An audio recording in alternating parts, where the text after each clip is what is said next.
I think there's no denying that YouTube is the epicenter for a golden age of indie animation. It started with Hazbin Hotel, and from that, Hell of a Boss was created. Then we got Murder Drones, and now, the next generation is trying their hand at making their own shows. So let's talk about them. I won't spoil too much of the episodes, but I encourage you to go watch all of these creations for yourselves. Now welcome to the show.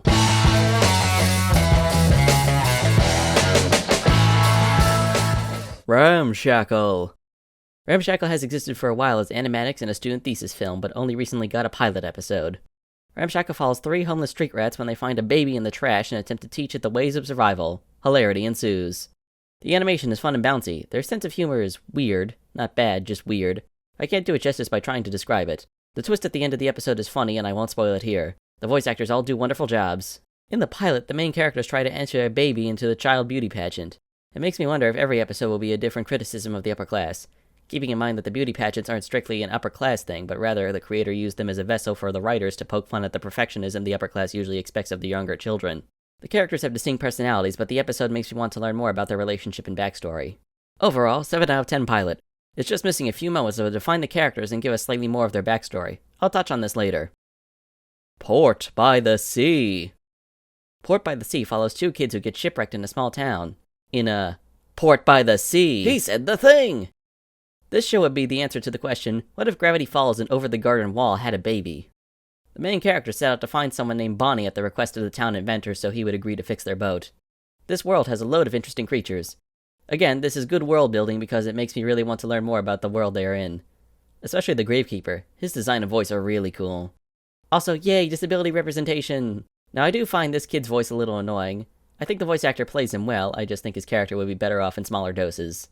This show isn't perfect, especially in the animation department. There are some shots that are missing a few frames and makes me think I'm watching an animatic, not an animation. Although I'm going to be lenient on the animation in most cases, especially since Port by the Sea probably had the smallest budget to make a show going off the subscriber count of its YouTube channel. 8 out of 10 pilot. Choppy animation and some parts in a character voice I personally find grating. Music! Music that I can't play, hooray! YouTube is fun and fair use always works. That's why the Chaos Theory review never disappeared. Still, take my word for it, the music in these shows is incredible, especially the end credits of Port by the Sea and the 3rd act fight in Ramshackle. The Hook! I'll be fully transparent and say this is more of a personal preference, but both of these shows are lacking a standout character. Think back to Alistair and Hazbin Hotel. I heard about this show from MatPat and went in blind.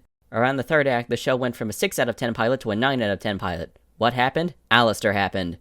Alistair was by far the standout character of that show, and he even went on to inspire one of my OCs. From the first moment he appeared on screen, you knew 3 things about him. He's cool, he's fancy, and he's clearly up to something. I'm not saying that every indie pilot needs an Alistair or a Voltox in it, although it would be better if they were in every show. No, these shows need to be their own thing. But the 3 kids in Ramshackle and the 2 kids in Port by the Sea, I'm just not fully clicking with.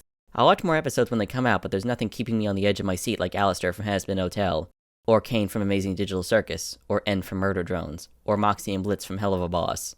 This might just be a byproduct of the shows not getting enough time for me to connect with them, but most people aren't looking for shows to analyze them like me. They'll be looking to watch their favorite characters. And if you can't get the audience to bond with those characters in the 18 minutes you've given yourself, then your show is in big trouble. Final message. One final message for my audience.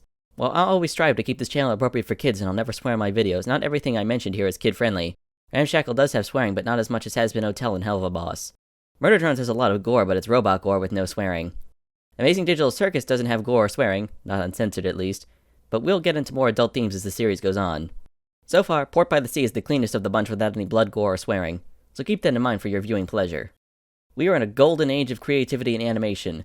I hope one day I'll be able to reach the levels of adoration and funding these shows have for my own great creator cinematic universe. In the meantime, that's our show, folks. Happy Pride Month.